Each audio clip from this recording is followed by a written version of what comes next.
Hey guys, tonight we ease quietly into a world that your modern nose is absolutely not prepared for.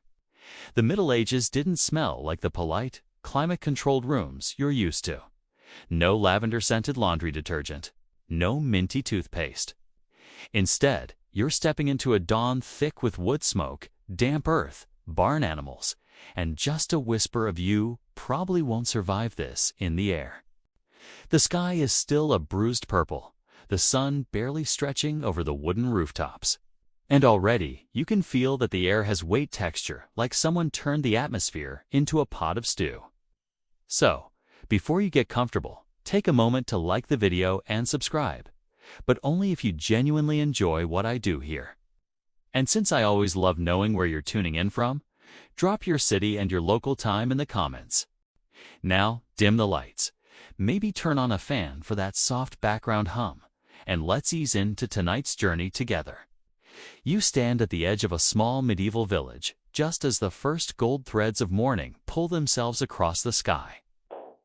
The air hits you immediately, a mix of cold mist rolling off the fields and the lingering smoke of hearth fires that never fully died overnight.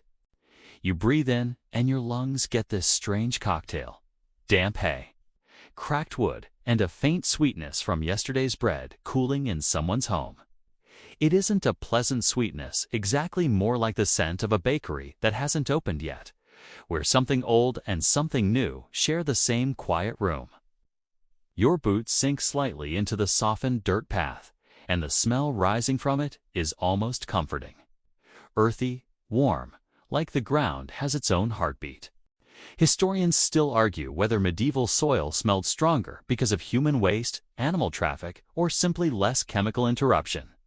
You're hoping for the third option, but your nose is giving you doubts.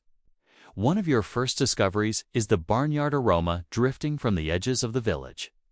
Chickens rustle awake in their coops, fluttering dust and feathers into the air. Their scent is oddly gentile: dry straw, dusty feathers, and that warm, living smell of a flock beginning its morning routine. It's the cows that add the next layer, a deep, grassy musk that sits low in the air, sort of like standing downwind from a humid petting zoo. A stable door squeaks open and a sleepy cow snorts, adding a fresh cloud of warm breath and hay-scented moisture. Congratulations, you've now inhaled medieval bovine exhalation. Please hold your applause. You wander forward, past a stack of firewood still beaded with dew. As the sun warms its surface, the bark releases the sharp resin smell you only get from freshly cut logs. That temps blends with the remnants of yesterday's cooking fires, smoked meats, a bit of char, and some surprise undertones that you'd rather not identify. You catch a whiff of something like old cabbage, but you pretend not to notice. That trick will serve you well throughout the Middle Ages. A door opens nearby. A villager steps outside, stretching as if they'd been folded into a wooden drawer overnight. Instantly, the morning gains another scent: human morning breath, multiplied by the fact that toothbrushes aren't exactly trending yet. You try not to breathe too deeply, opting for polite, medieval social distancing. But even from a respectful distance, you can smell the natural musk of sleep. Wool blankets warmed by bodies, sweat from the night, and the oils of hair that hasn't been washed since. Let's be generous and say last week, maybe last month. Historians still debate how often the average medieval villager bathed, which honestly feels less like a scholarly issue and more like something you'd want attached to a warning label. Still, there's a coziness to it all. As more villagers open their shutters, the air fills with the comforting smell of hearth embers being coaxed back to life. The crackle of kindling adds a soft, spice-clean smoke, the kind that feels ancient and grounding. A few homes use peat instead of wood, and you detect its unmistakable scent: earthy, like a forest floor mixed with a damp library basement. Not bad, but definitely a choice. And then there's bread. Someone has gotten a head start on the day's loaves, and the air shifts: the yeast rising, the warmth settling, the edges of flour drifting like ghostly snowflakes. You follow your nose instinctively until you reach a small stone oven built into the side of a cottage. The scent is incredible. Warm dough turning golden, tiny bursts of sweetness, a soft graininess that seems to invite you closer. This is your first grounding. Gentle aroma, the kind of smell that medieval poets might have tried to describe by calling it the scent of hearth and life. You don't know who those poets are, but you trust them implicitly. And as with all things medieval, the moment you feel comfortable, the universe gives you a reality check. Pig wanders past, you just casually trotting through the morning as though it pays rent. Herein the smell it brings is bold, assertive, confident in itself. You step aside politely because pigs in the Middle Ages have big boss energy, and you're not about to become a footnote in their biography. Funny enough, one quirky fact. Some villages actually let pigs roam freely, believing they helped clean up food scraps. Functional, yes. Pleasant smelling, absolutely not. Another villager sweeps her doorstep, sending up a puff of dust that carries traces of dried herbs stored indoors. You catch hints of rosemary and a little thyme luxuries in some places, but common enough in small kitchen gardens. These herbs give the air brief, fragrant relief, like medieval aromatherapy performed unintentionally. You make a mental note to bottle this moment and sell it as ancient cottage breeze. It probably won't outsell modern candles, but you'll pick up a niche fan base. The village is fully awake now, and as you walk past each cottage, the smells layer into a kind of rustic symphony. A goat bleats from behind a fence, adding its sharp, sour note. A leather pouch drying on a line smells like the inside of an old boot, because it basically is. Someone grinding grain releases a dry, powdery scent that reminds you of antique books and oversized burlap sacks. Every step brings a new thread of aroma, like weaving through invisible ribbons of the past. You smile despite yourself, because the air feels fuller now, more alive. Like the village has exhaled and accepted your presence. By the time the sun fully crests the horizon, the dawn smells you first encountered begin to settle, blending into a stable, everyday scent, a mixture that villagers rarely notice, but to you feels like stepping into a time capsule made entirely out of aroma. You stand there a moment, letting it all wash over you. Smoke, bread, animals, earth, herbs, humans, and the soft undertone of time itself. You're fully awake, even if you were supposed to be winding down. That's the magic of medieval dawn. It grabs you gently by the collar and says, "Smell this now. And trust me, there's much more coming." You keep moving, letting the village's morning air trail behind you as you follow the curling path toward the market square. The light strengthens, the earth dries a little under your boots, and the aromas begin shifting from the soft warmth of waking homes to the livelier, sharper smells of human activity. You don't need a signpost to know you're getting close. The breeze itself starts carrying clues, hints of spice, whiffs of sweat, the ghost of roasting meat, and something that might once have been a fish, though its best days are definitely behind it. Congratulations, you've just stepped into the medieval version of a shopping district. No coupons, no air conditioning, and absolutely no personal space boundaries. You round the final bend, and there it is, the village market square. Already buzzing, even though the sun has barely stretched into the sky. The air feels thicker here, richer, as though the smells have crowded in alongside the people. You breathe in cautiously, just a small sample, and immediately your senses go, "Oh, this is what we're doing today." At the center of the square, a row of spice sellers has set up early, their tables draped with faded fabrics that once tried to look luxurious. As you wander closer, the aromas hit like a warm wave: cinnamon, clove, pepper, and a few blends you can't even place. Some of these spices traveled from impossibly far places, carried by merchants whose journeys sound like adventure stories and exhaustion mixed together. One mainstream historical fact: pepper was so valuable in parts of medieval Europe that it was sometimes used as currency. You're surprised your nose hasn't declared bankruptcy yet. You lean over a bowl of crushed saffron threads, their scent subtle but unmistakably floral, tiny pieces of sunlight ready to transform even the plainest medieval stew into something worth bragging about. The vendor watches you carefully, probably because your face screams first-time spice sniffer. He gives a nod, somewhere between welcoming and don't sneeze on the merchandise. You nod back, promising silently that you'll try. Just a few steps away, the mood shifts dramatically. The fish stalls beckon you with all the subtlety of a wet sock. The smell is powerful, salty, briny, edged with the sour tang of fish that's been traveling without refrigeration.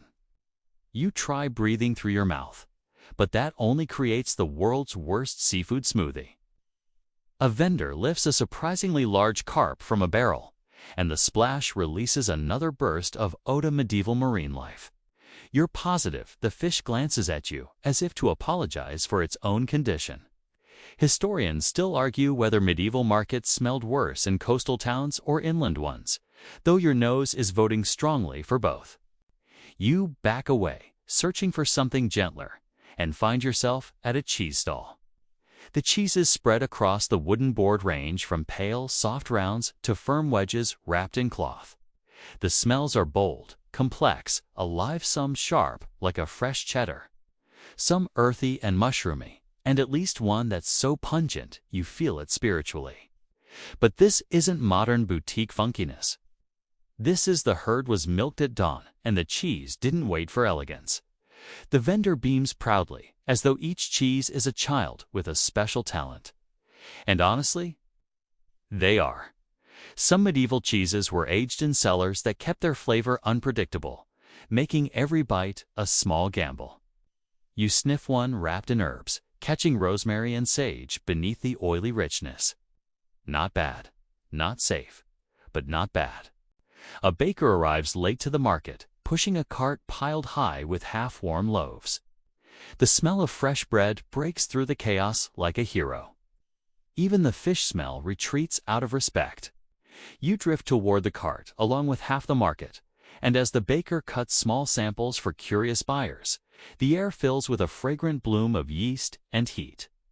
The bread scent sits beautifully atop everything else, like a peace treaty between your senses and medieval commerce.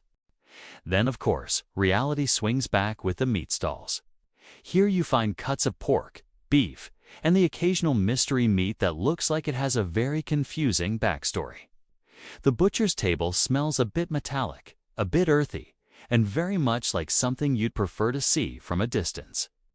Butchering happened daily, and with no refrigeration, freshness was objective. You catch a whiff of congealed fat and decide it's time to drift again. Though here's your quirky tidbit.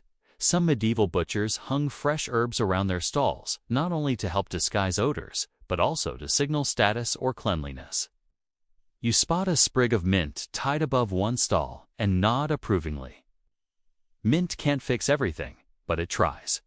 As you continue exploring, the human smells begin to blend naturally into the ambient air. Sweat is everywhere, not the harsh, gym-like kind you might be used to, but a softer, salt-tan soil mixture that comes from people who spend nearly every hour moving, lifting, walking, carrying. There's no shame in it. It's simply the scent of life without deodorant sticks. You squeeze past a cluster of villagers examining a bolt of cloth, and in that moment, you breathe in wool, oil, dust, and human bodies warmed by the rising sun. It's surprisingly nostalgic, even though you've never experienced it before. Near the edge of the square, a goose pen adds its opinion to the scent palette. The geese honk loudly, offended by everything, and you detect the sharp, grassy tang of goose droppings, something that medieval villagers cleaned regularly, though clearly not frequently enough for your modern comfort. A few birds flap at each other, sending feathers and farm scents into the air. You try not to inhale too dramatically. Herbalists sit nearby, balancing out the chaos with something gentler. Their stalls smell of crushed lavender, dried nettle, chamomile, mint, and even some resins melted into tiny, sticky lumps. You pick up a jar of frankincense, and the smell rises warm and pine-like, instantly transporting you somewhere calmer. The herbalist smiles, seeing your reaction, and says nothing. She just lets you enjoy the moment before the next unpredictable scent ambushes you. Across the square, a man roasting meats over a spit is already gathering a crowd. The scent is glorious. Fat sizzling, smoke curling, the aroma of something you'd happily overpay for at a medieval festival booth. You edge closer, letting the smell settle on your clothes. You know it'll stay with you all day, but that's part of the experience. One villager jokes loudly about the last time the cook burned the meat so badly it smelled like charred demons. You chuckle because medieval humor has range. A gust of wind sweeps through the square, gathering all the scents: fish, spices, sweat, herbs, wood smoke, bread, cheese, and blending them into a moment of sensory overload. You close your eyes, not to escape, but to appreciate it. Because this is what a medieval market truly was, a living cloud of smells, each one a clue to the countless stories unfolding around you. You open your eyes again and notice a small group gathered around a fortune teller who burns a bundle of strange herbs. The smoke smells woody and a little bitter, like dried sage and something more mystical. Historians still argue whether these herbal smokes were genuinely believed to ward off spirits or simply used because they help disguise the smells of crowds. Either way, you appreciate the break. You wander back toward the center, letting the scents shift naturally as you move. Every part of the market has its own identity, shaping the air around it. You catch a final smell, the crisp, clean scent of apples, arranged in neat wooden trays. They smell fresh, sweet, slightly fermented in a few spots. It's a reminder that even in a place overflowing with intense aromas, simple things still shine through. By the time you're ready to leave the market, your nose has gone through more plot twists than a drama series. And somehow, you're not tired of it. Each scent told you something, a tiny truth about life, work, or survival in the Middle Ages. And as you step back onto the path leading out of the square, you realize you're starting to recognize this world not just by sight or sound, but by smell.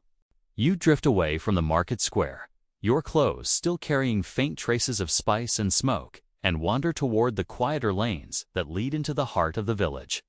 The noise fades with each step, replaced by the soft thud of your boots against packed dirt. Ahead, you see a line of cottages, wattleland daub walls, thatched roofs, crooked doors that look like they've endured a few centuries of stubborn hinges.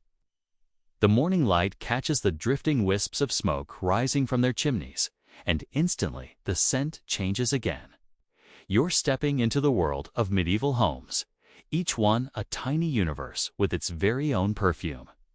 As you draw close to the first cottage, the smell of hearth smoke thickens. Not the crisp, neat wood smoke you get from a modern fire pit, but a deeper, denser aroma of oak and ash burned slowly overnight. The scent clings to the air like a blanket, settling into your hair, your clothes, even your thoughts. It's comforting, ancient, familiar, like every story you've ever heard about families gathered around a fire. And then you remember that the smoke is drifting because chimneys are teepees. Some homes have them. Others rely on a hole in the roof and good luck. Historians still argue whether the average medieval villager ended each day smelling more like stew or smoke.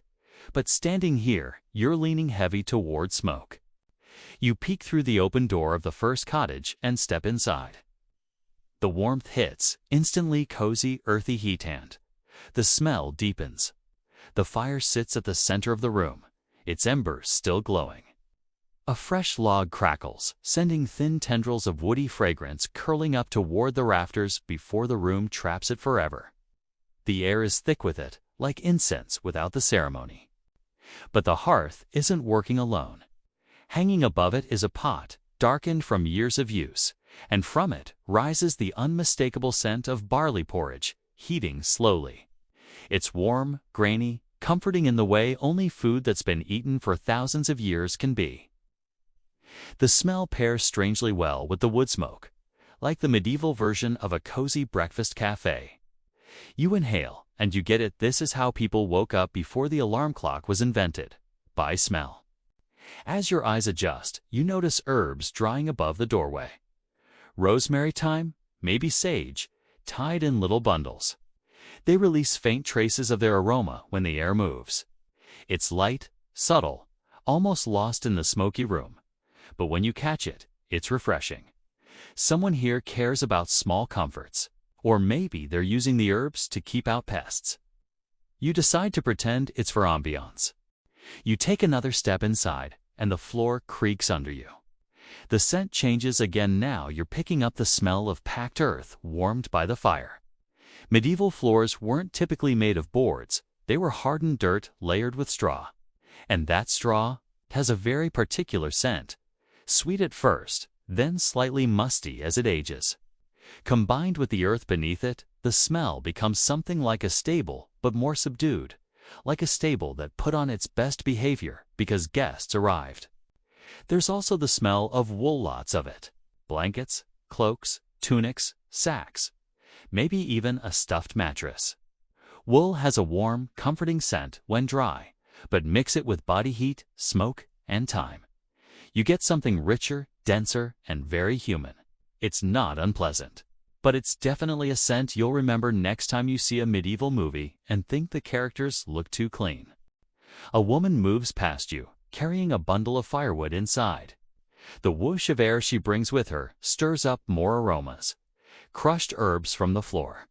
Ash from last night's fire. The faint temps of iron tools hanging from a peg on the wall.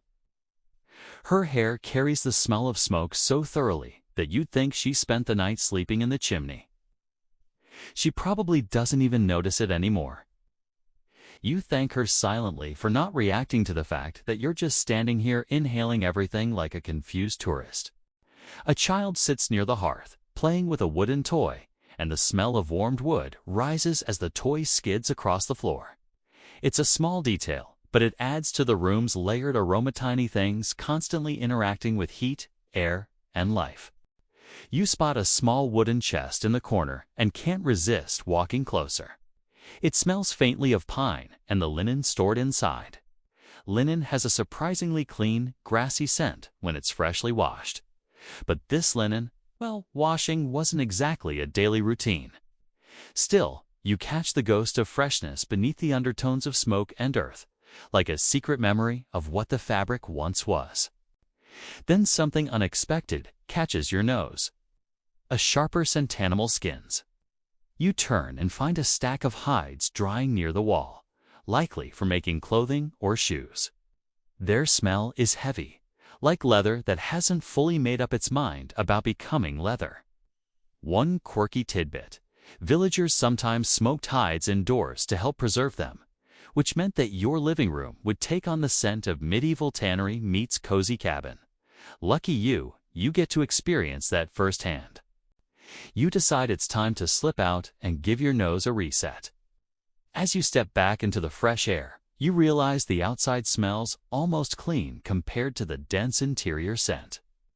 But not for long. You're heading into a second cottage. Because if there's one rule about medieval homes, it's that each one is its own aromatic adventure. This next home is larger, belonging to a family with slightly more means. When you enter, the first scent you notice is beeswax. Candles, polished furniture, and even waterproofed cloths often used beeswax, giving the room a warm, honeyed aroma. It's soft, smooth, almost creamy in the air. It's a nice break from oak-flavored smoke cloud. The hearth in this home smells different too. Instead of wood alone, the fire burns with peat, giving off a darker, earthier scent like smoldering forest. It mixes with the beeswax in a way that feels both ancient and strangely sophisticated. Like the ancestors of artisanal candle companies decided to flex a little. Near the fire sits a pot of something savory. Onions, cabbage, maybe a hint of dried meat. It smells hearty, filling, and practical. Your stomach rumbles because apparently your body has no concept of historical context. The smell of cooked vegetables lingers everywhere, seeping into the walls, the beams, the very air itself. You swear the house could be turned upside down and cabbage broth would still drip out of it somehow. Historians still argue whether medieval homes smelled more like their fires or their food. But in this house, you're voting for food. Heavily. You wander toward a small sleeping area. The straw-stuffed mattress gives off a dry, grassy scent.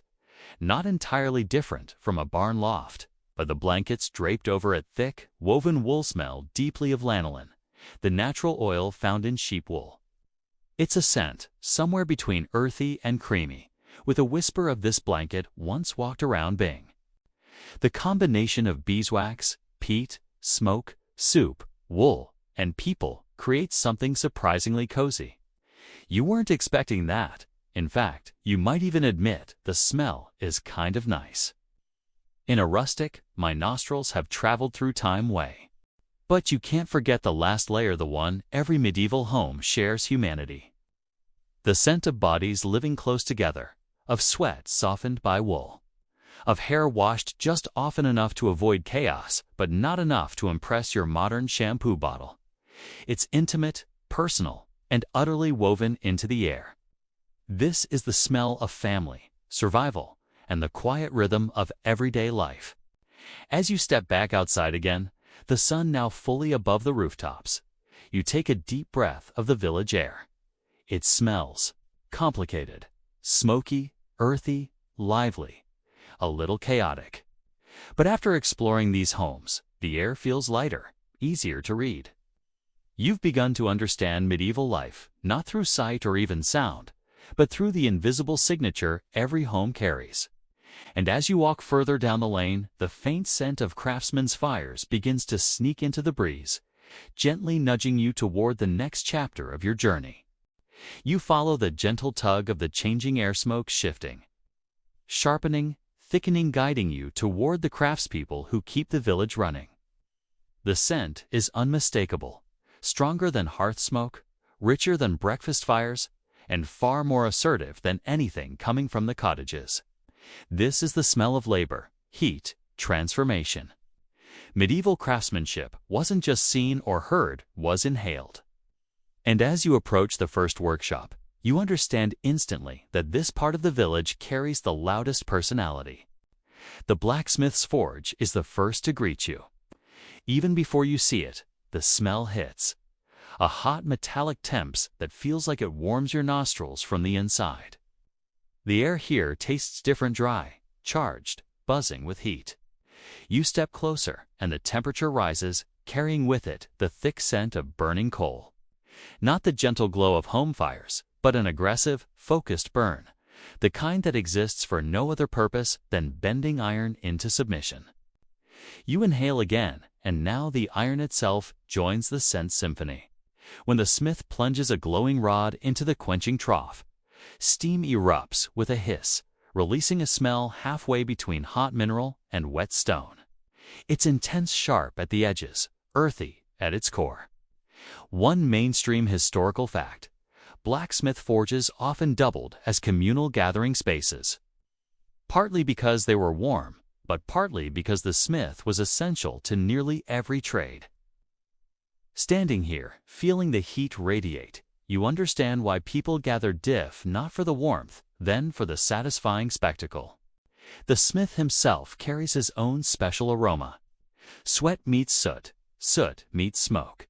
And all of it settles onto his skin and clothes until he smells like the forge, even when he's nowhere near it. You catch a whiff of something like burned wool from his apron and decide not to look too closely. He gives you a nod, the universal medieval sign for yes, the smell is normal.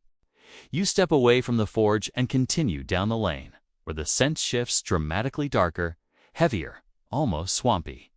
You've arrived at the tannery. If the forge smelled intense, the tannery smells committed, dedicated, absolutely unwilling to be ignored. Historians still argue whether medieval tanneries were intentionally placed far from homes, or whether villagers simply developed miraculous smell blindness. But the second you cross that invisible scent threshold, you're voting for as far away as humanly possible. The smell draped across the air is layered. First, there's the animal hides themselves, a musky, meaty scent that seems to stick to your lungs. Then the soaking pits add another component, a sour, fermented aroma that rises in warm, damp waves. You immediately understand why tanners had a reputation as the smelliest trade, and honestly, you feel like the reputation didn't go far enough. A tanner lifts a hide from a vat, water cascading down in slow, milky streams. The smell intensifies wet leather, earthy decay, and the sharp bite of the rich tannin-rich bark used in the process. Surprisingly, there's also a hint of something sweet, almost like molasses, coming from crushed oak bark soaking nearby. That small grace note keeps you grounded, reminding you that even the harshest medieval scents have their moments of unexpected complexity. One quirky tidbit: some medieval tanning processes used stale urine as part of the hide softening method. Thankfully, you can't directly identify that scent right now, though the background temp suggests it's probably here somewhere. You decide not to confirm. After escaping the tannery's enthusiastic aroma, you find the air shifting again, brighter, more chemical, strangely colorful if a smell could be a color. You've entered the domain of the dyers. Their workshop is a lively mess of vats, racks, cloth, and buckets, each releasing its own fragrant signature. The dyes come from plants, minerals, insects, and sometimes ingredients that you'd rather not think about too deeply. The air around one vat smells deeply vegetal crushed woad leaves, fermenting to create blue dye. It's earthy, green, slightly sour, like someone tried to pickle a meadow. You lean over, and the intensity leaps upward, meeting your face like an enthusiastic handshake. The dyer gives you a knowing grin. Clearly, this is normal for him. Another vat smells smoky and resinous, used for deeper reds and browns. The scent is richer, more familiar, almost like a cross between wet bark and incense.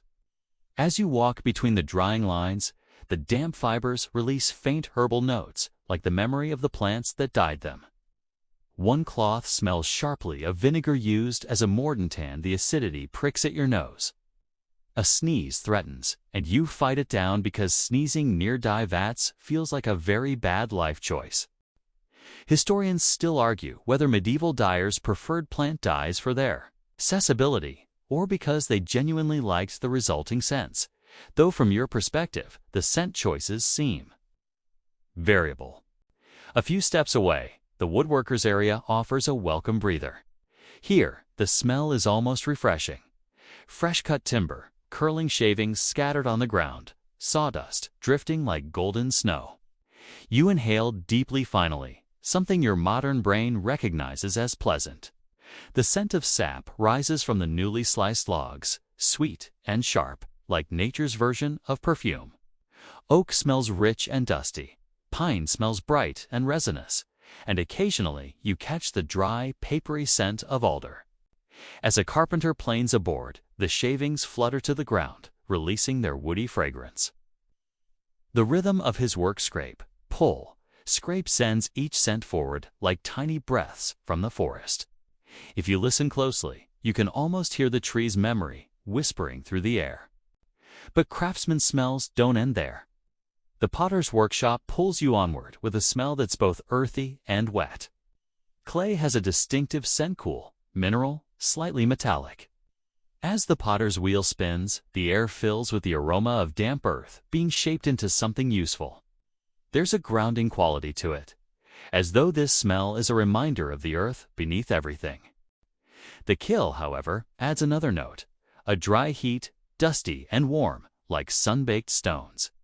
When the potter opens the kiln door to check on a batch of cups, a wave of hot mineral air escapes, smelling faintly of fire, clay, and something almost like baked bread. You're not sure, but your nose is intrigued. Then comes the joinery area, where glue made from boiled animal parts gives off a faintly sour, meaty smell. You don't want to think too hard about it, but the craftsmen seem unfazed. Medieval life meant being constantly surrounded by every stage of creation. From raw animals to finished goods, and the smells told the whole story without needing words. Finally, you reach the candlemaker's workspace, and your senses get a moment of peace again. The air smells of beeswax and tallow to very different aromas. Beeswax is soft, sweet, almost buttery. Tallow is not.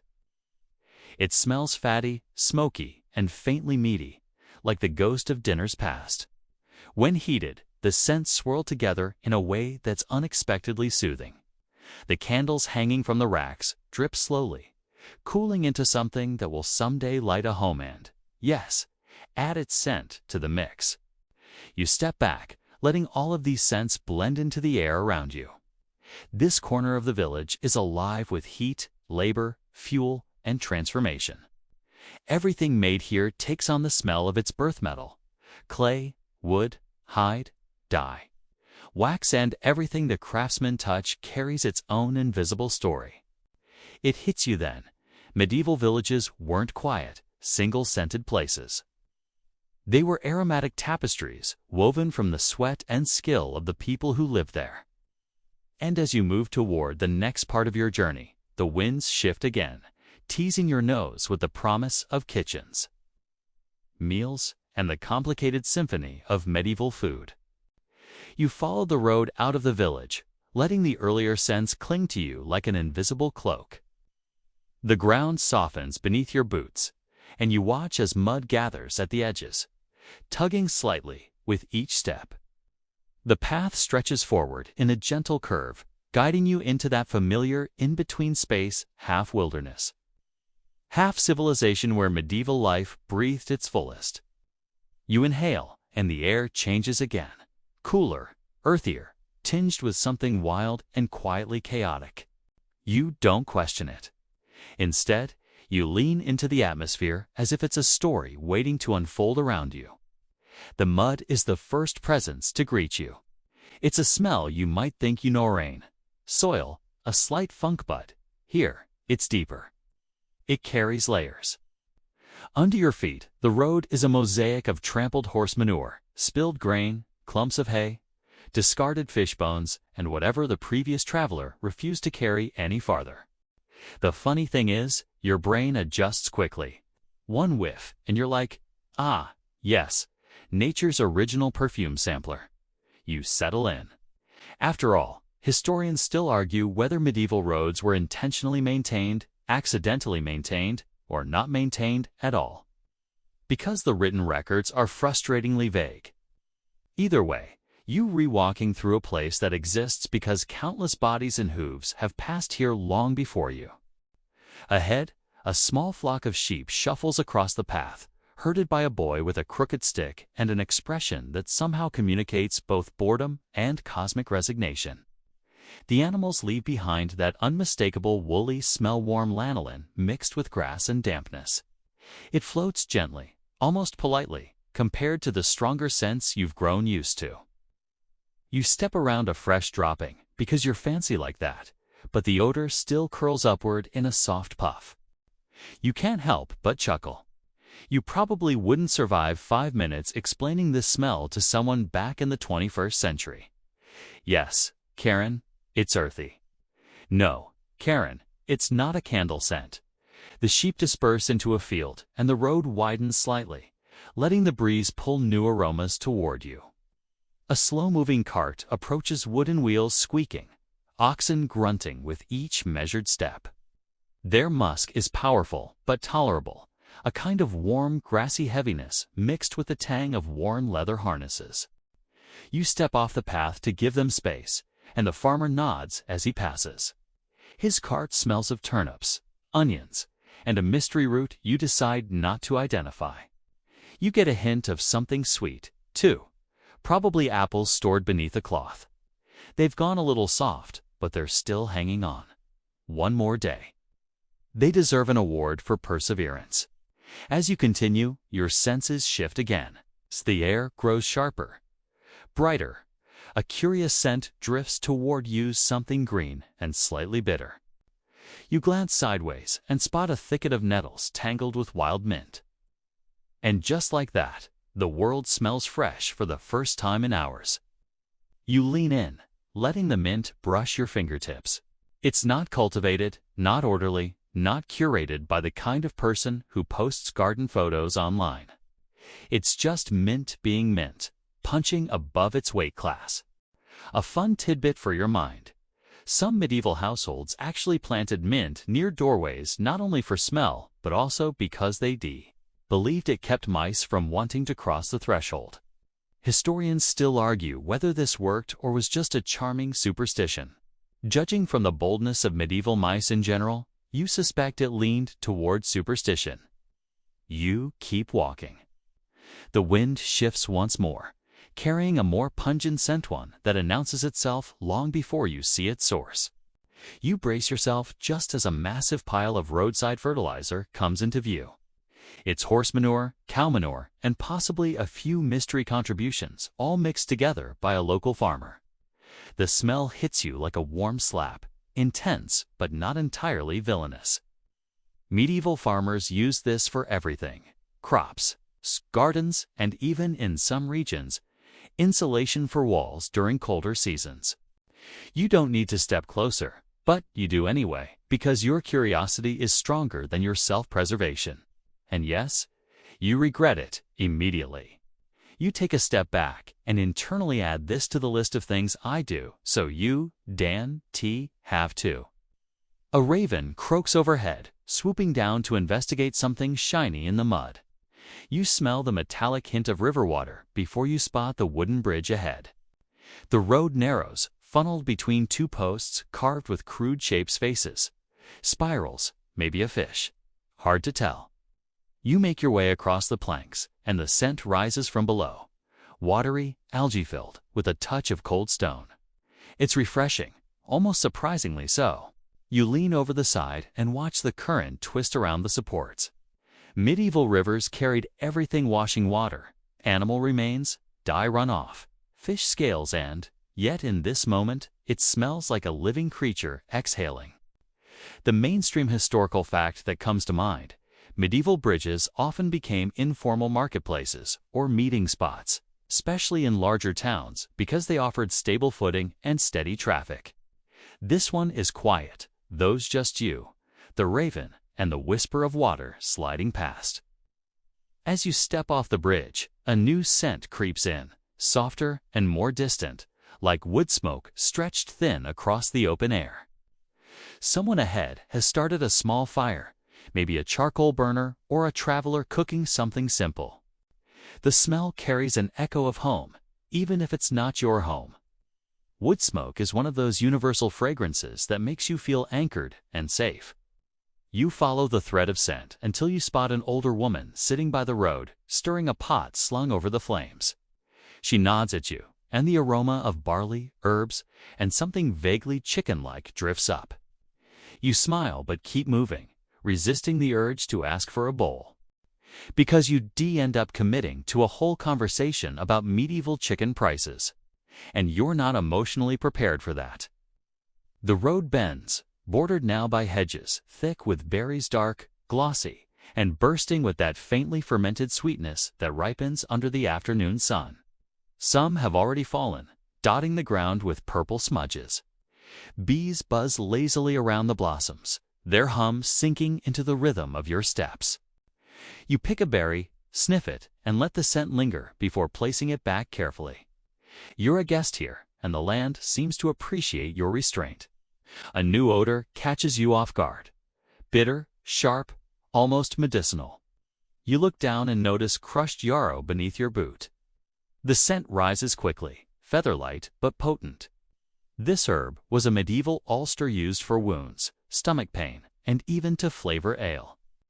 You lift a crushed leaf and rub it between your fingers.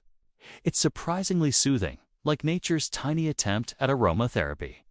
You breathe it in, letting it cut through the remnants of manure and mud still hanging in your memory. It's a much-needed reset. The sun dips lower as you continue along the road.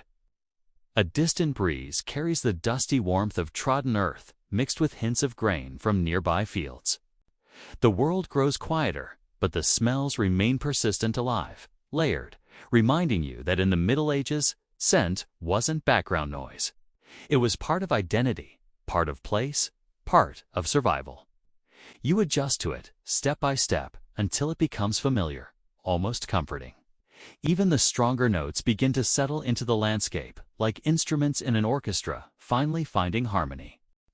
And with every inhale, you feel the medieval world wrapping itself around you, guiding you farther down the winding road, deeper into its stories, and closer to whatever sense forgotten or unforgettable wait in the distance. You keep moving along the path until the land begins to rise in a slow, steady incline. The air shifts cleaner, cooler, carrying faint hints of stone and moss. You glance ahead and notice the pointed silhouette of a church tower rising over a cluster of trees. It's quiet here, but not silent. Birds chatter overhead, the wind rustles the branches, and the distant toll of a bell vibrates through the atmosphere like a pulse guiding you closer. You take a deeper breath, and even from this distance, you smell something you haven't encountered on your journey yet. Incense. Faint, powdery, almost floral, drifting in lazy ribbons that cling to the wind. As you draw near, the church reveals itself. Thick stone walls, narrow windows, a wooden door that looks like it's held together by faith and stubbornness alone. A small group of villagers moves in and out, some crossing themselves, others just passing by with baskets in hand. And you hover at the threshold, letting the mingled scents seep into you before you step inside. Right at the doorway, you catch the first wave. Warm beeswax from candles melting slowly, stirred by the shifting footsteps. The distinct resin scent of frankincense rising from a metal censer still faintly glowing. It hits you gently, like a soft blanket of smell layered over centuries of prayers. Medieval churches never smelled clean in the modern sense. They smelled lived in, used, saturated by countless gatherings, rites, and rituals. The door creaks behind you as you step fully inside, and the aroma deepens. Here, incense dominates, but not alone. There's also a subtle smell of damp stone, the scent of walls that have absorbed moisture for generations. You run your fingertips along the surface, and it's cool and slightly gritty, giving off that unmistakable mineral odor that whispers of old age and colder seasons. It anchors the whole room, grounding the loftier scents swirling around it. You walk slowly, your steps softened by straw mats that have been laid to keep the chill from seeping into bare feet. They add their own whisper of hay and dust to the mix. High above, wooden beams stretch across the ceiling, their resinous scent lingering faintly where the sunlight touches them. You look up, inhaling, and catch the gentle aroma of aged timber, warm, dry, slightly sweet. The smell is so distinct you can almost taste it. Your gaze drifts toward the altar where candles, fat, uneven, handmade, burn in a cluster. The fragrance of beeswax is stronger here, honeyed and comforting. One of those quirky historical tidbits floats into your mind. Beeswax candles were prized because they produced less smoke and had a sweeter smell, but they were also expensive. Tallow candles, made from animal fat, were far more common and smelled, well, let's say, less heavenly. Tonight, you're lucky. This church went all-in on beeswax, probably donated by someone wealthy hoping to earn a spiritual coupon or two. You take another deep breath, and something shifts. There's a faint but unmistakable scent woven into the incense. Human presence. The smell of wool cloaks damp from weather, leather belts warmed by body heat. The slightly sour trace left behind by people who've worked hard long before walking through these doors. And no, you don't flinch. You lean into it. You step into a pew and run your hand over the wood. It smells smoky, as if centuries of candle soot have seeped into the grain. You imagine the endless procession of people who sat exactly where you are. Farmers, travelers, mothers with restless children, old men nodding off during sermons. You smile a little at that last one, because honestly, some things never change. If you time traveled back here and tried to explain that people in the future watch long YouTube videos to fall asleep, you'd be accused of witchcraft, worse, of bragging. A soft cough echoes from the far corner, and the smell shifts again. Someone has just entered carrying a basket of herbs for the priest. You catch the lively scents of rosemary, thyme, and wormwood. Sharp, green, unmistakable. Rosemary especially stands out. Its citrusy, pine-like aroma cutting through the incense haze. A mainstream historical fact crosses your mind. Rosemary was often burned in churches and homes because people believed its smoke purified the air and warded off illness. Sometimes it was even laid on the floors, crushed underfoot during services to release its scent. The woman sets down the basket, gives you a nod, and moves on. But your curiosity pulls you closer. You bend over the herbs, inhaling deeply. The blend is bright, wild, medicinal. It's a stark contrast to the sweetness of the candles and the heady cloud of incense. You lift a sprig of wormwood between your fingers. Its smell is so bitter and sharp that you instinctively wrinkle your nose. And yet wormwood was beloved in the medieval world for its supposed ability to ward off pests and even evil spirits. Historians still argue whether those claims had any grounding in practice or were simply humanity's eternal attempt to explain why bad things happen to good people. As you stand again, the air seems to thicken slightly. The censer near the altar has been stirred back to life by a passing cleric. Smoke rises in slow spirals, carrying that deep balsamic fragrance of frankincense mixed with a touch of myrrh. You watch the tendrils curl upward, painting the air with invisible patterns. If you listen closely, you can hear tiny pops from the resin burning like soft whispers hidden beneath the chanting drifting from a side chamber. You follow the sound, curious, and discover a small group gathered in prayer.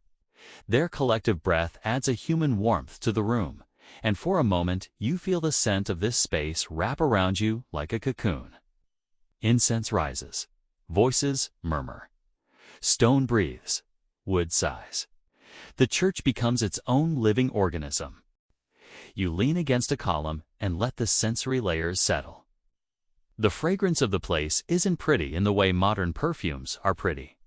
It's complex, earthy, sacred, and strangely grounding. You allow yourself to sink into it. Your breathing slows without you trying. Maybe it's the incense.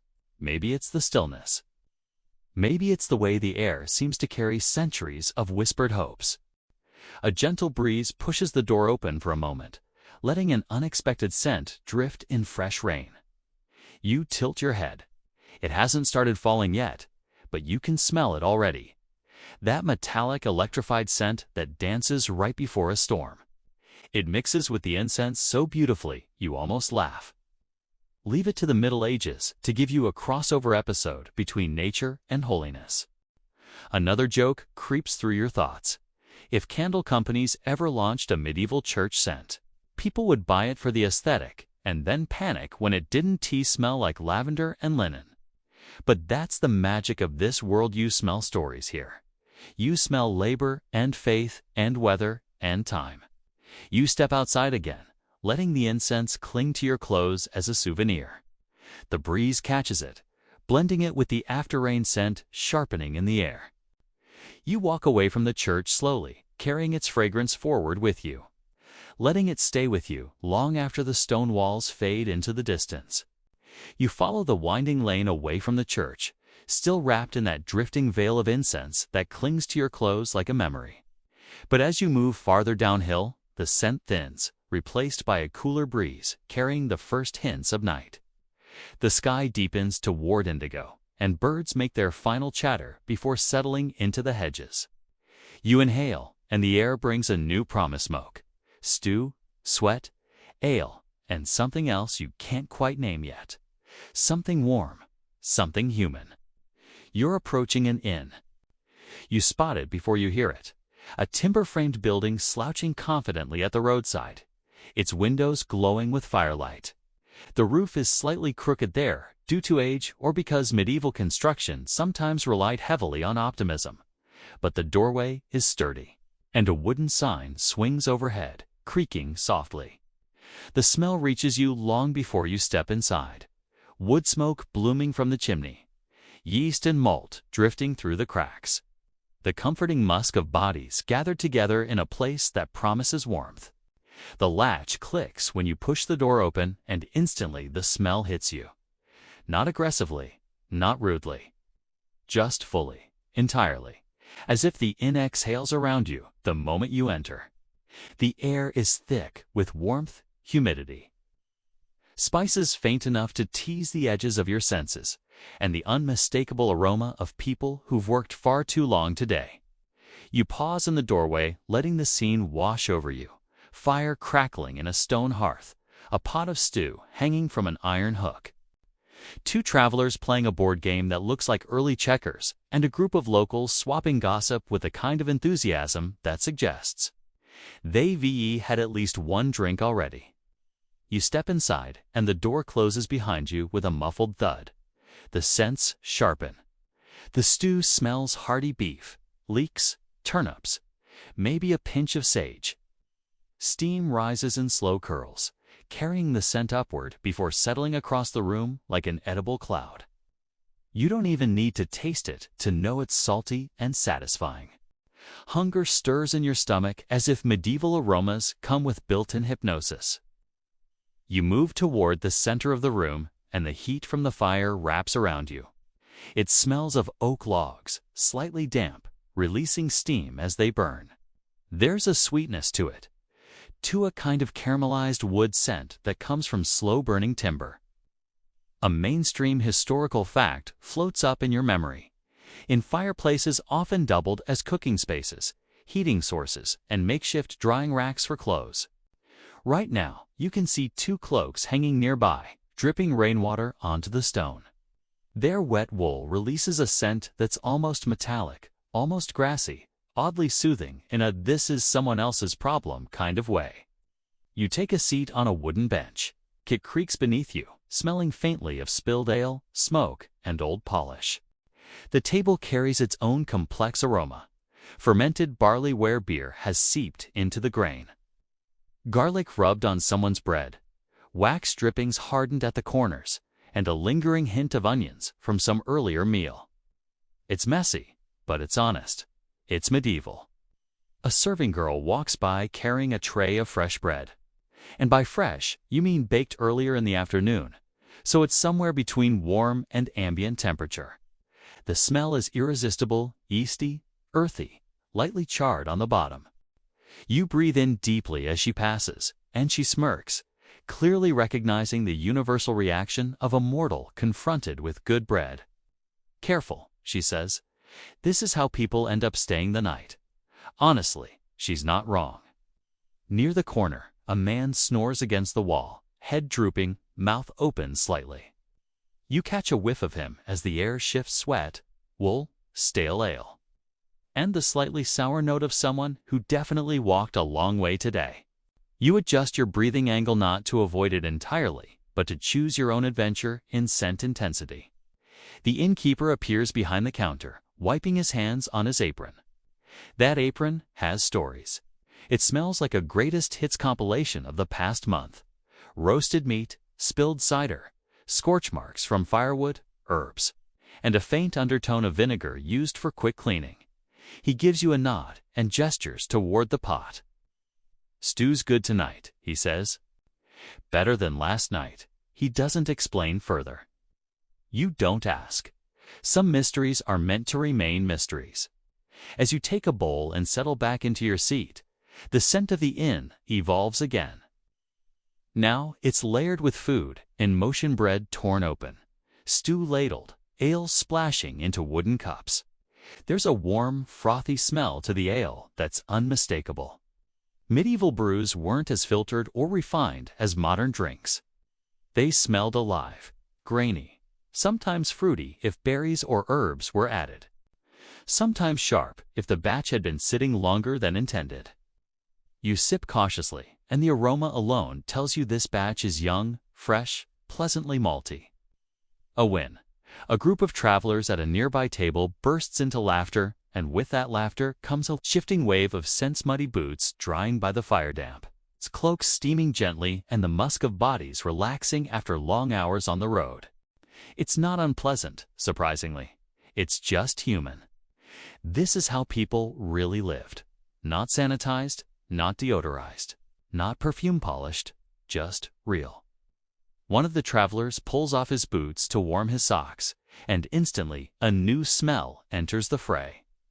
It's potent, distinct, radiantly foot-shaped. You try not to react too dramatically because, hey, you're committed to the immersive experience. And besides, historians still argue whether medieval inns enforced any rules about things like shoe removal or if innkeepers simply let chaos reign. Judging by this moment, chaos is thriving. The man notices your glance and grins, shrugging. They've been through worse, he says, tapping his sock. And honestly, he's probably right. As the night deepens, a soft haze gathers near the ceiling smoke, blended with steam, drifting upward like a living tapestry. You watch as shadows dance across the beams, and the smell of burning wood shifts from sweet to sharper. Resinous notes as new logs are added. Sparks crackle. Someone sneezes. Someone else snores again. The innkeeper opens a back door to let in cooler air, and suddenly a new scent floods in. Night air carrying the dampness of the earth and the faint smell of animals in the stable. Hay, leather, horse musk. You turn slightly and catch the combination more clearly as a stable hand walks inside.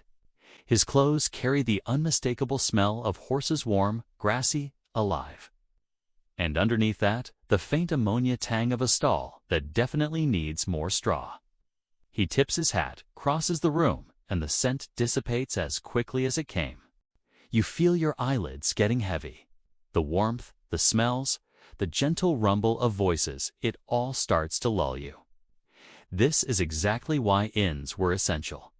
Not just for shelter, not just for food, but for the atmosphere that offered a sense of belonging, even to strangers. A quirky medieval tidbit floats through your mind. Some inns actually required guests to share beds because space was limited. People slept shoulder to shoulder with total strangers. And yes, that meant sharing scents too. You shiver slightly at the thought, imagining the nighttime musk of 20 people breathing in a single room. You decide to silently appreciate modern individual mattresses with newfound gratitude. But tonight, in this world, it feels fitting, authentic, real. The fire pops one last time, sending a faint trail of smoke curling into the air. You breathe deeply, letting the aroma settle into your lungs. Wood, stew, ale, wool, earth, human warmth. It's the scent of community. The scent of nightfall in a medieval inn. The scent of stories waiting to be continued when the sun rises again. You lean back, letting the room blur softly at the edges, allowing the atmosphere to hold you the way travelers once held on to a warm bed after miles on the road. The inn sighs around you, alive in its scents, alive in its people, alive in its night. You step out of the inn just as the night settles fully over the landscape, but the air outside doesn't feel empty at all. In fact, it feels richer, cooler, fresher in a way your lungs thank you for almost immediately. You take in a slow breath, and the scent of evening dew, quiet, silvery, slightly sweet, slides into your senses. The contrast from the inn is striking. Inside was warmth, smoke, stew, and human closeness. Out here, everything feels open, gentle, expanding outward in layers that promise a different kind of story. The path ahead leads toward open fields, their silhouettes soft and wavering in the moonlight.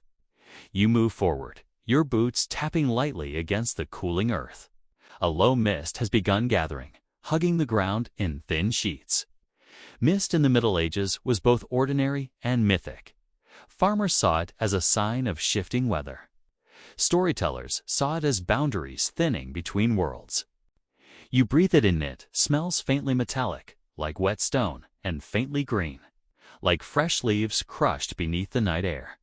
Your steps slow as you approach the first field. Rows of barley stretch out before you, swaying gently, even without wind. You lean closer, letting your fingers brush the stalks. And immediately the field releases its perfume. Warm grain mixed with dust and the earthy scent of soil that has spent centuries being tilled, sown, harvested, and renewed. That soil has memory. It has absorbed sweat, rain, sunlight, and the quiet footsteps of countless workers. You kneel slightly, scoop a handful, and inhale. It's loamy mineral, familiar. A smell older than civilization itself. A mainstream historical fact drifts into your thoughts. Medieval farmers relied heavily on crop rotation often, a three-field system to keep soil fertile. That system shaped not only the food supply, but the smells of the landscape. One field planted, one sown, one resting. Living, sleeping, breathing land. Tonight, you smell its exhale. You continue walking along the edge of the barley, and soon the aroma shifts again. Something sharper, fresher. You recognize it instantly. Herbs. Real, living, growing herbs. Not the dried bundles you smelled back in the village kitchens or the church baskets. These are young plants, vibrant and scent-rich under the moonlight. You follow the fragrance until you find a small garden patch fenced with woven willow. It isn't a grand estate garden, just a modest plot belonging to the nearby farmhouse. You lean over the fence. Rosemary releases its piney, citrusy scent as your hand brushes the top of the bushes. Thyme adds a warm, almost peppery note. Mint bursts through with a bright, cool aroma that makes you breathe just a little deeper. You pluck a leaf not to eat, but just to roll between your fingers. Mint in the Middle Ages wasn't just for flavor. It was used in remedies, cleaning, even tooth powders. You smile a little, imagining medieval people mint brushing with the same enthusiasm modern people have for whitening strips. But there's another scent beneath the herbs, something woody, resinous, slightly bitter. You scan the garden and notice a patch of rue, its small yellow flowers gently glowing in the dim light. Rue has a distinctive smell, not pleasant, exactly, but bold. Sharp, like the plant is constantly clearing its throat. It was believed to ward off plagues, evil spirits, and annoying neighbors. Historians still argue whether rue's actual medicinal properties justified the hype, or if medieval healers simply decided strong smells must equal strong magic. You walk past the garden and toward the open farmland. The path curves gently, leading you deeper into the landscape. A cool breeze flows across the fields, carrying the scent of cut grass. Somewhere nearby, someone has been scything earlier in the day. And the grass still lies in neat rows, drying under the night air. Fresh-cut grass in the medieval world smelled the same as it does now, sweet, sharp, nostalgic. But here, it's mixed with darker, earthy tones, soil still warming from the day. Insects humming somewhere under the dew, and the faint musk of livestock drifting from a nearby pen. You follow that musk until you reach a wooden fence. Behind it, a pair of cows shifts in the darkness, their warm breath rising in soft clouds. They smell like hay and milk and soft-bodied warmth. It's a homely, grounding scent, nothing glamorous, but deeply comforting. One cow lifts her head towards you, sniffs the air, and snorts gently. You step closer and rub her forehead, feeling the coarse hair under your palm. Her smell intensifies, sweet, warm, grassy, with a faint tense from the damp night air. You take a step back, shrugging to yourself. You smell like cow now. It's fine. It's medieval. It's ambience. A little farther on, you notice an orchard, gnarled apple trees leaning at odd angles, their leaves whispering in the night breeze. You approach quietly. Fallen fruit lies scattered beneath the branches, and the smell is intoxicating. Sweet apples splitting under their own ripeness, mixed with fermenting notes from the ones already starting to decay. It's autumn distilled into scent. You pick up a fallen apple, smell it, and instantly get a hit of that strong, cidery aroma that lingers on your fingers.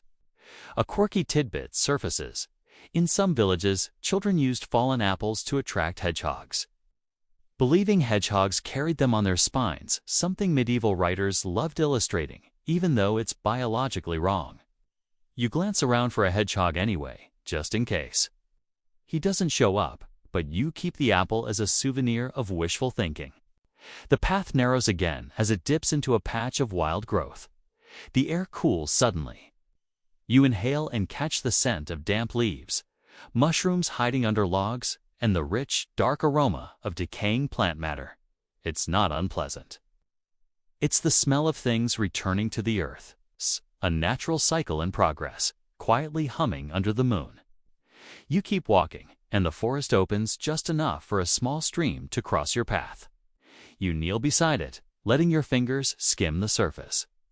The water smells crisp, cold, edged with minerals. Nearby, patches of wild garlic grow, their sharp scent carried lightly by the breeze. It tingles your nose in a way that wakes you up a little like nature's version of smelling salts, but tastier. You follow the water for a moment until the smell of the forest deepens. Pine needles, wet bark, the faint peppery scent of crushed leaves under your boots. Historians still argue whether medieval people appreciated these natural aromas the way modern hikers do, or if to them it was simply the normal background of life. But as you breathe it in now, it feels almost sacred. Quiet, steadying. A low hoot echoes across the field. An owl, its feathers carry no scent you can detect, but the moment gives you pause. You stand still, absorbing the night, the air, the scent of the land breathing around you. The Middle Ages weren't silent, and they certainly weren't scentless. They were rich with smells shaped by work, weather, and the living world. You make your way up a small rise, and when you reach the top, the entire landscape opens before you. Fields, orchards, forest, a patchwork of scents drifting into one another like threads in a tapestry. You close your eyes and breathe in everything at one strain. Grass, soil, herbs, apples, dew, and the faint hush of night settling into its deepest calm. This is the smell of medieval countryside, life not romanticized. Not cleansed, but real. Layered, honest, and profoundly human. You move forward through the drifting atmosphere of the medieval world as if the air itself wants to tell you one last story. You've followed these smells from village dawn to festivals, from workshops to meadows, and now the sky grows heavier with shifting weather. The forgotten fragrances of the Middle Ages don't just come from objects and people. You start to realize they come from the seasons themselves. It's from the clouds, from the sudden hush before a storm breaks. You tilt your head upward as the wind begins to turn cool, and you smell that unmistakable metallic hint of rain. Yes, rain smelled different back then too. No car exhaust, no hot pavement, no lingering haze of a power plant. Just earth, plants, livestock, wood smoke, fading as villagers hurry to pull shutters closed. Historians still argue whether people of the Middle Ages interpreted weather scents differently from how you do now. But one thing's clear. You're about to walk straight through a sensory time capsule. The air thickens as summer warmth gives way to something damp and wild. You breathe in, and the scent feels like wet iron dust sprinkled across soil. A mainstream historical fact pops into your mind. Medieval people often believed storms were divine warnings or spiritual cleansings. And some chroniclers even described the breath of the storm as a forceful presence. A quirky tidbit, though. Some towns kept bells ready to ring during thunderstorms, imagining they could shatter storm clouds with sound. You picture that for a second, villagers panicking as lightning flashes. Someone yelling, "Quick, ring the bell harder." Definitely not O'Shea approved, but the intent was wholesome. You step onto a dirt track just as the first droplets hit. Medieval dust reacts instantly, rich, loamy, sharp. It mixes with the lingering sense of crushed herbs from someone's pouch, an overturned basket of vegetables, and the faint musk of sheep that trotted by earlier. You catch yourself smiling because it's funny how even the mud feels more personal here, like it has a biography. Joke one out of your quota. If mud could talk, this mud would write a 12-volume medieval memoir. You continue walking, and the world around you shifts into autumn. Because in this dreamlike place, the seasons bend for storytelling's sake. The air is cooler, crisper, and edged with wood smoke. But the smoke isn't the same as the hearth smoke from those village homes. This is sharper bonfire smoke, the kind that comes from clearing fields, burning brush, and preparing land for winter. You can smell damp leaves curling at their edges, some half-rotten, some freshly fallen. There's a deep, sweet odor of apples stored nearby, maybe in cellars, not far from where you stand. As you walk, you notice the wind pushing through empty branches, clacking like wooden wind chimes. You pass a small orchard. Its fallen fruit lies scattered across the ground, bruised and giving off that overripe, sugary scent that's oddly comforting despite being just a little gross. It mingles with the woody tang of tree barks, swelling slightly with moisture. Farmers in medieval times often used windfalls for ciders or animal feed. So this aroma would have been part of their daily autumn rhythm. Another quirky bit. Sometimes medieval cider was brewed so strongly that even the smell alone probably made people stumble a little. You inhale anyway because you know when in Rome, even if Rome smells like alcoholic apples fermenting in the cold. The sky darkens again and the smell of snow creeps in. Snow in medieval towns had a scent that's hard to copy today. A combination of frozen earth, chimney soot drifting in low clouds, and the crisp mineral tingle of cold metal tools left outside. Snow also muffled smells the way it muffled sound, blanketing harsher odors and leaving behind only the clean, faint scent of frost. You imagine walking through a snow-covered lane, torches flickering, your breath making soft clouds. The stillness feels almost holy. Historians still argue whether medieval winters created more hardship than other seasons. A teaser, but they all agree the air was at its cleanest when the world froze. As you walk, the season shifts into spring. Smell comes first, thawing soil, soft as wet bread. Green shoots pushing upward. Puddles that smell faintly like last autumn's leaves, trying one last attempt at decomposition.